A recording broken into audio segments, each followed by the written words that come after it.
Vieux père. Ouais, mais est-ce que ça fait longtemps là, c'est dans la veste, ça se trouve. Donc moi là, vos conneries là, je ne suis pas dedans. Hein. Vos histoires bizarres là, je ne suis pas dedans. Dis-moi, tu étais où? Eh bien, moi, j'ai fait les hautes études. Moi, après mes hautes études, je suis pas... Je n'ai pas demandé ce que tu as fait, j'ai demandé tu étais où. Mais dis, tu es bête ou quoi?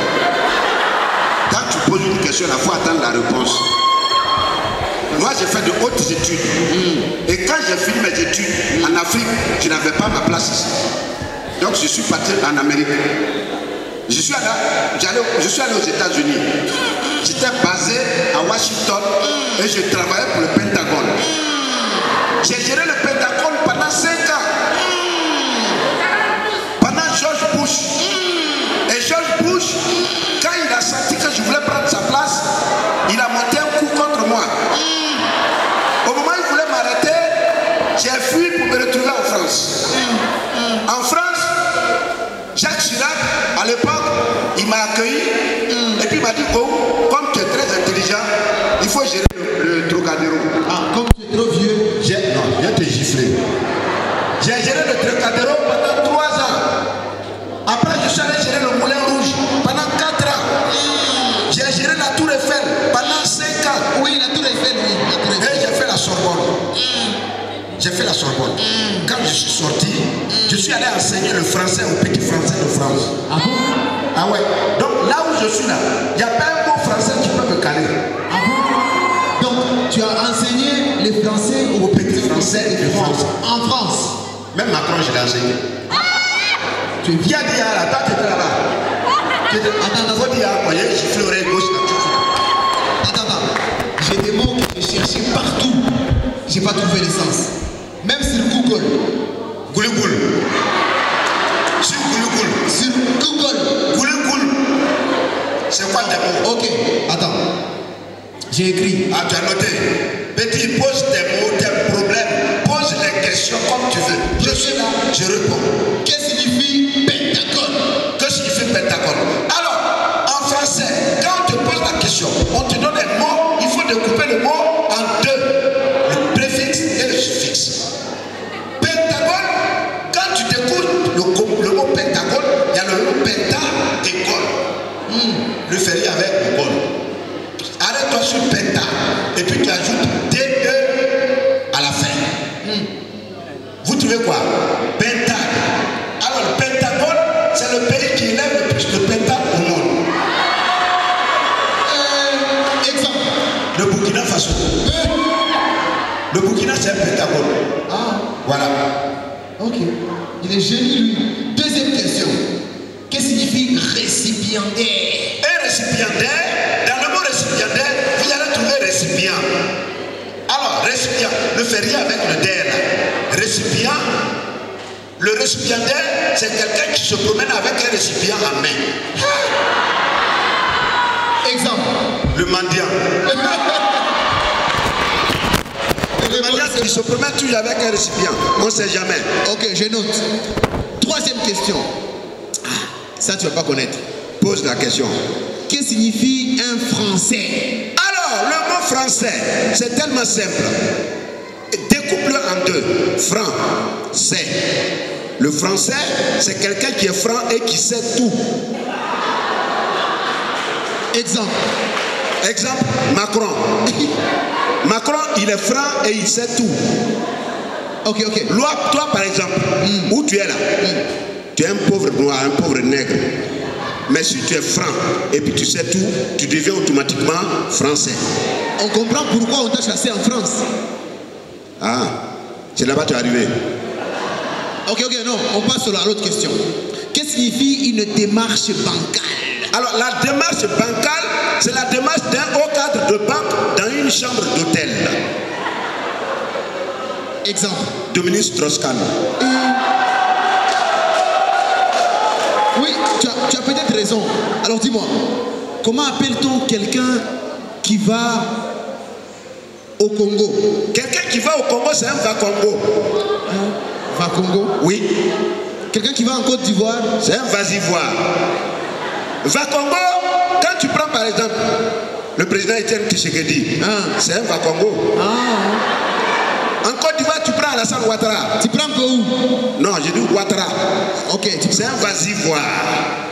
Parce qu'il va en Ivoire.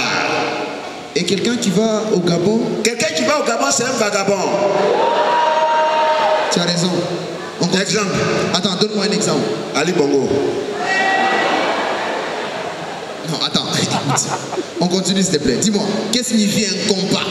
Un compas, c'est la démarche d'un homme, un haut cadre, c'est-à-dire un homme politique d'un point à un autre. Ah, exemple. Blaise Compaoré. Compaoré, il a suivi la trajectoire d'un compas de Ouaga jusqu'à Abidjan. Tu as raison. Attends. Dis-moi, qu'est-ce que signifie une république bananière? Bananière. Dans le mot bananière, tu trouves le mot banane. Alors, la république bananière, c'est une république qui cultive beaucoup de bananes. Ah bon? Exemple. La Côte d'Ivoire. Alors, donc, comme les Congos, si par exemple les Congos cultivent beaucoup de coton, le Congo devient la république cotonnière. Tu es fort, hein? Dernière question. Qu'est-ce que signifie un objet transparent? Un objet transparent, c'est un objet que tu regardes et tu vois à travers. Exemple. Grillage. Menteur. Tu viens comme ça, tu commences à mentir aux gens. On dirait qu'on a remplacé ton cervelet par de la mayonnaise. Je vais te gifler. Je te laisse avec tes mensonges. Je vais te gifler. Espèce d'inculte. Tu connais même pas français. Moi, je t'apprends le français et puis c'est moi que tu viens insulter. Espèce d'andouille. Macrocéphale 10 000 fois. Regardez-moi ça. Est-ce que tu me connais? Moi, j'ai failli être prêtre. Moi, là. Moi, quand tu vois, j'ai failli être prêtre. J'ai fait les études pour être prêtre. Mais j'ai renoncé parce que j'ai vu une histoire. J'ai vu un cas. Le cas que j'ai vu, c'est un prêtre. Tous les dimanches, on s'en va prêcher. On s'en va dans son église et il prêche la bonne voix, la parole de Dieu. Et ce jour, il prêche la foi. Il dit, Alléluia! Alléluia! Alléluia! Alors, chers fidèles, ayez foi en Dieu. Croyez en Dieu. Confiez-vous à Dieu. Confiez vos vies à Dieu.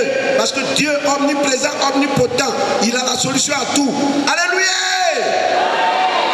Dieu, il est là, là-haut, et il observe tout ce qui se passe. Il contrôle les faits et gestes de chacun. Dieu, il suffit de lui demander ce que tu veux et il accorde, il exauce. Dieu, il est là, omniprésent, omnipotent. Toi, l'homme, un simple mortel, il faut avoir la foi. De sorte que, quand même il y a un danger devant toi, dis seulement le nom de Dieu et tu seras sauvé. Quand on pointe un fusil sur toi, dis le nom de Dieu. Quand on tire le fusil, c'est de l'eau qui sort. Quand même il y a un flèche, il y a quelqu'un qui veut lancer une flèche, dis le nom de Dieu, la flèche se transforme en corde. Même quand tu es dans un avion et que l'avion fait crash, dis le nom de Dieu, tout le monde meurt sauf toi. Dieu omniprésent, omnipotent. Quand il a fini de faire la prêche, le prêtre, vous savez dans les villages là, les églises sont toujours aux abords des forêts. Je ne sais pas qu'est-ce qu'ils ont avec la forêt. Le prêtre sort maintenant avec sa soutane, il veut décompresser. Il sort, il prend un sentier dans la brousse là. Moi je l'ai suivi. Moi on ne me raconte pas. Je l'ai suivi. Je vais voir clair ce qui va se passer. Et il prend un premier courbon. Il prend un deuxième courbon. Il prend un troisième courbon. Je le suis. Quand il a pris le troisième courbon, le voilà nez à nez avec un lion. Le lion a surgi. Le prêtre regarde le lion. Le lion regarde le prêtre. Les deux se regardent. Le prêtre dit, ouais, aujourd'hui c'est aujourd'hui. Today is today. On va voir ce qu'on va voir. Quand il veut bouger, le lion va, tu vas où? Et le prêtre, il bloque, et puis il regarde en haut, il dit, Dieu, omniprésent, omnipotent, c'est toi qui nous as créés, tu nous as envoyés sur terre, tu nous as dit, mettez-vous au service, à mon service. Je t'ai servi, Dieu. Tout à l'heure même, je viens de prêcher ta bonne parole. Je t'ai fait quoi? Dieu, ne sois pas ingrat. Tout ce que je fais, c'est pour toi. Dieu, si tu m'entends, fais en sorte que ce lion se transforme en chrétien. Dieu, il écoute tout le monde. Quand il a dit ça, le lion s'est mis à genoux.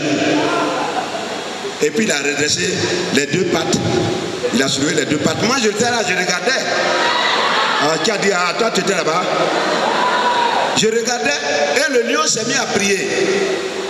Dieu, omniprésent, omnipotent, toi qui as dit, vous qui avez soif, venez à moi et vous aurez à boire. Vous qui êtes fatigués, venez à moi et vous aurez du repos. Vous qui avez faim, venez à moi et vous aurez à manger. Seigneur, merci, parce que ça faisait 7 jours que je n'avais pas encore mangé. Merci d'avoir dressé devant moi ce repas copieux que je vais déguster avec appétit. Quand il a dit ça là, je ne vous dis pas où le prêtre s'est retrouvé. C'est fini. Moi j'ai donné tout à même, j'ai commencé à courir. Je suis venu à la maison. Quand je suis arrivé à la maison, j'ai dit, ah, est-ce que ça vaut la peine d'aller à l'église? Est-ce que ça vaut la peine d'aller à l'église? J'étais là, et puis un coup, les remous ont commencé en Côte d'Ivoire. Ouattara contre Gbagbo.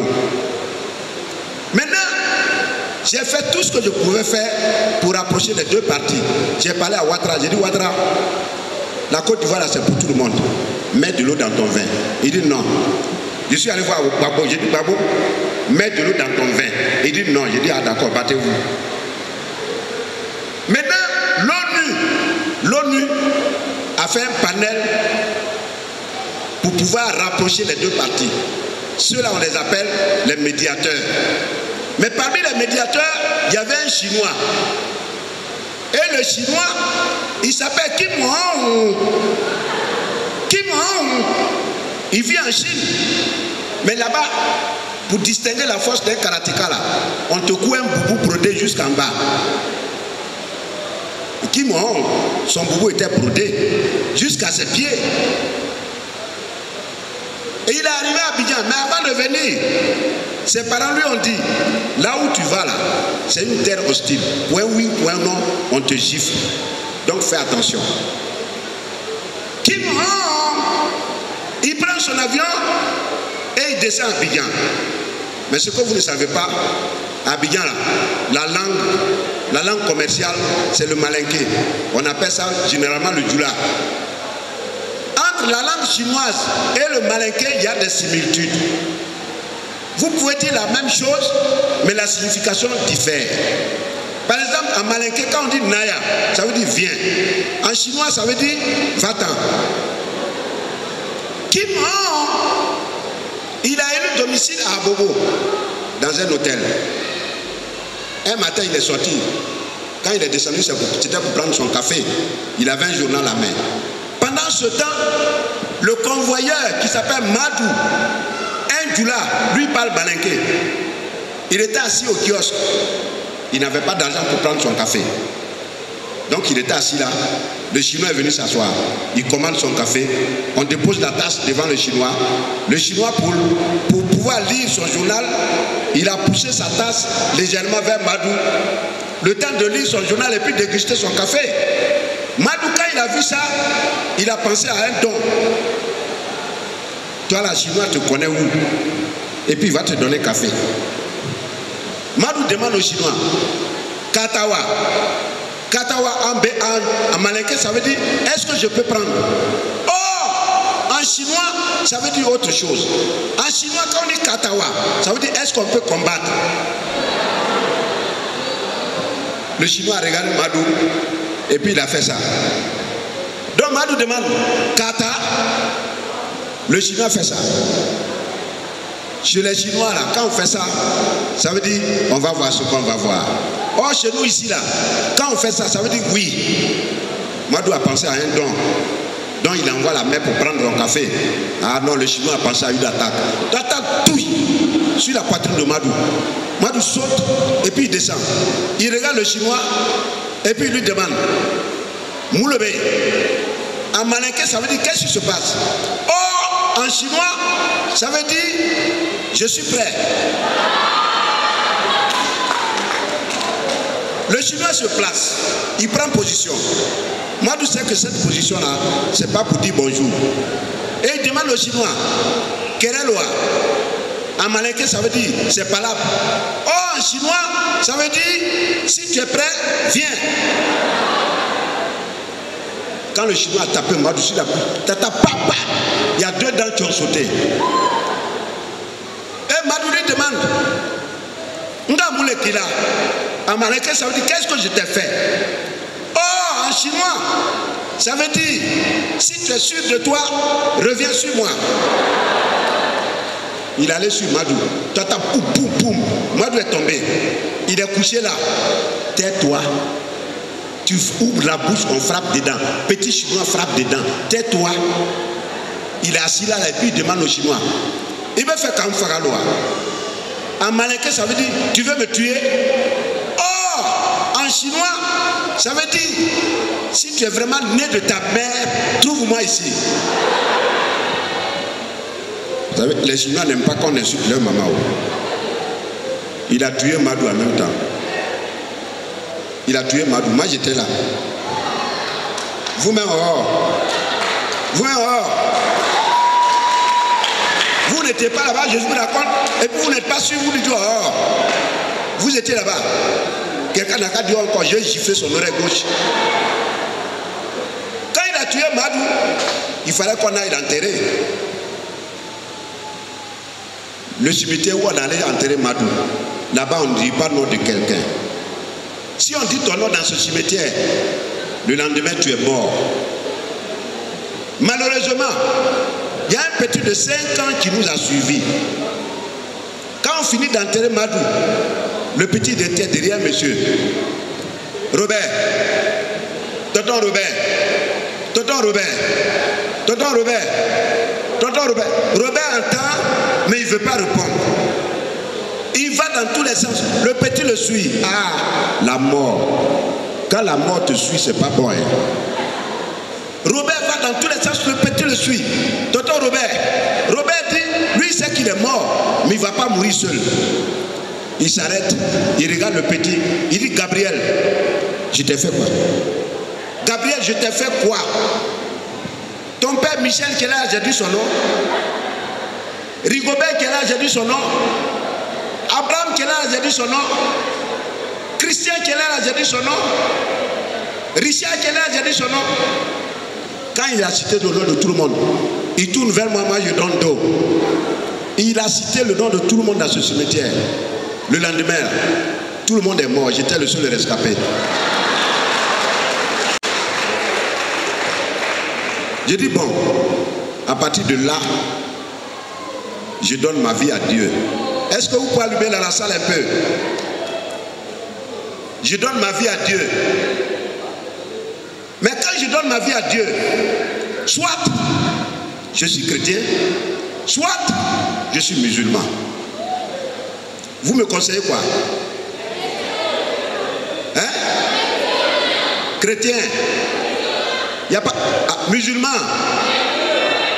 Tu as bien fait. C'est ce que j'ai choisi. J'ai donc choisi d'être musulman. Et je suis allé voir l'imam. J'ai dit l'imam, je vais être musulman, il faut me baptiser. Et le baptême, comment, ça consiste à faire quoi? On te rase les cheveux et puis on récite les versets. Tu es musulman. L'imam a rasé tous mes cheveux, voilà ce que ça a donné.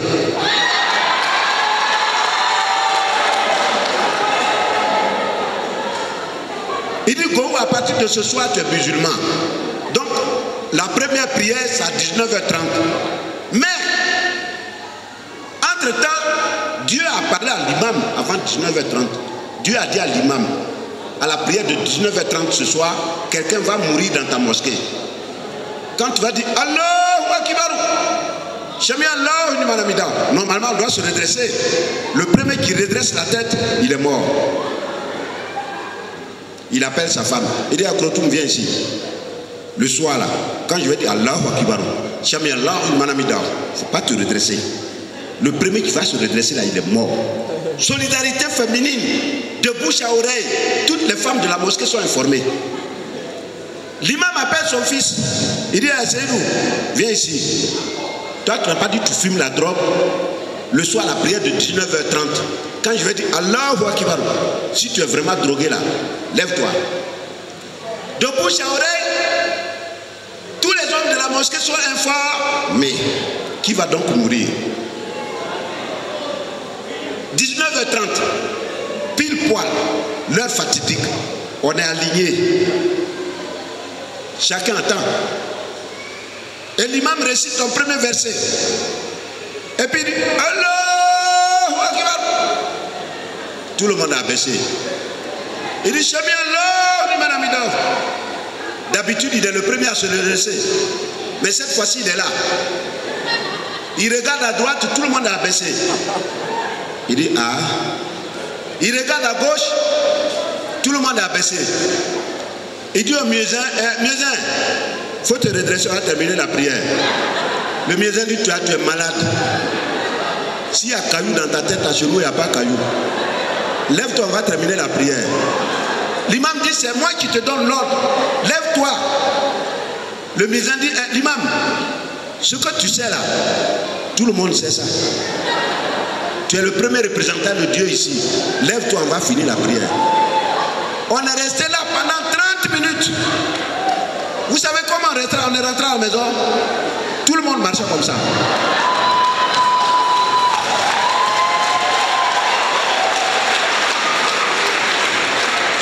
J'arrive à la maison, je me jette dans le lit, direct. Les autres, quand ils sont sortis de la mosquée là, ils se sont redressés. Il y a eu mort. J'étais le seul survivant encore. Mais, j'ai dit bon, je ne vais pas me limiter à ça. Chez les musulmans, ça n'a pas marché. Il reste quoi? Chez le chrétien. Donc j'ai appelé un ami, j'ai dit bon, je veux me baptiser chrétien. Je fais quoi? Il me dit bon, il y a un prêtre qui baptise dans un marigot. Tu arrives, ça consiste à te prendre. On prend ta tête, on la fout dans l'eau et on récite Notre Père qui est aux cieux, que ton nom soit sanctifié. Jusqu'à la fin de la prière, tu es baptisé et on te sort de l'eau. Mais le prêtre qui baptise, il est bègue. Et puis j'arrive. Quand je suis arrivé, heureusement ou malheureusement pour moi, j'ai trouvé un monsieur là, avant moi. Donc quand le prêtre m'a vu, il me dit,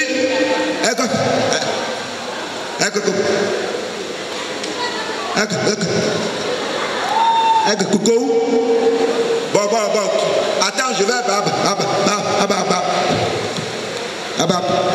moi-même je dis baptiser. Il dit voilà.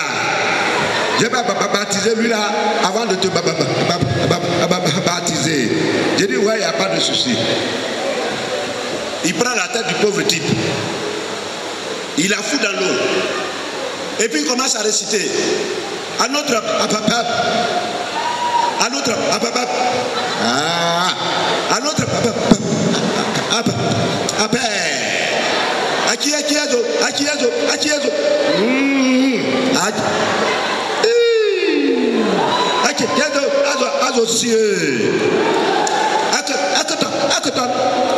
que ton nom soit Hassan.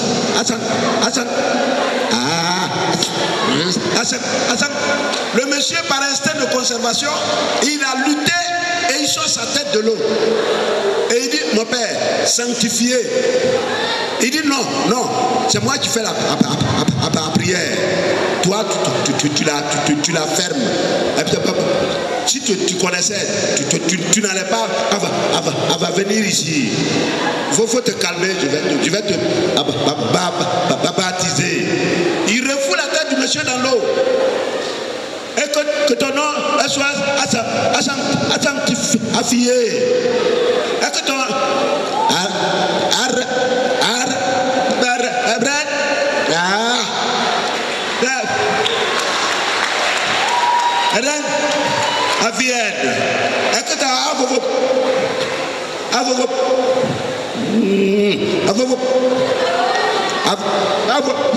il n'a même pas de volonté.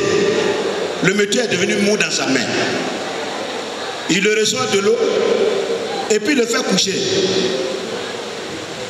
Il me regarde. Moi aussi je le regarde. Il sait ce que je pense. Moi aussi je sais ce qu'il pense. Et il me dit, Coco, les gens m'invitent. Et lui, la petite prière, j'ai fait là, il est déjà.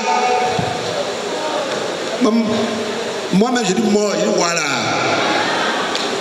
Bon, c'est Dieu qui a donné, c'est Dieu qui a repris. Hein, Coco? C'est ton tour. Viens, je vais te baptiser. J'ai dit bâtard, batracien, assassin, criminel. C'est ton père que tu vas tuer. Lui que tu as tué, là, tu l'as déjà ressuscité. Merci monsieur, merci mesdames, merci beaucoup. Merci comment? Merci beaucoup. Viens mon petit. Bien. Ça peut aller? Ça va très bien. Je voudrais saisir ce micro pour vous dire merci. Merci à toute la population de Goma. Merci à tous ceux qui sont déplacés ce soir, malgré leur lourde charge. Merci parce que c'est vous qui faites la culture. Merci parce que sans vous, nous ne sommes rien. Merci beaucoup. Qui a dit qu'à Goma, il n'y a pas la vie? C'est faux. C'est ce qu'on croyait. Moi, je suis venu. J'ai vu qu'il y a la vie. Il y a plus que la vie ici. Je serai le porte-parole pour que la prochaine fois, quand vous allez entendre que Bohou vient à Goma, je ne serai pas seul. Peut-être je serai avec Clémentine.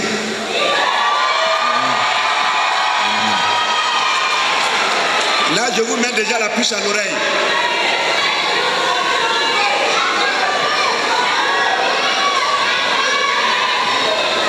Vous dites quoi même? Vous dites quoi? Vous les femmes là, on n'entend que la voix des femmes. Vous pensez que Clé là, moi j'ai peur d'elle? Vous pensez que Clé j'ai peur d'elle? Vous savez, entre l'homme et la femme, il y a une différence. L'homme, il est fin stratège. Petit, je t'apprends une leçon en même temps. Exactement. Quand tu vas te marier, oui, il faut appliquer ça. Oh. Tu as compris? Exactement. La femme, que vous voyez à côté de moi, c'est ma sorcière bien-aimée. Il y a des moments, le garçon a besoin de sa liberté. Il faut qu'on contemple, il faut qu'on admire notre entourage. Mais quand je sors, je fais ce que j'ai envie de faire. J'arrive à la maison, Clé vocifère. Elle crie sur tous les toits. Mais moi, en tant que fin stratège, je fais quoi? Je me mets à genoux. Je dis, maman, pardon, tu as raison.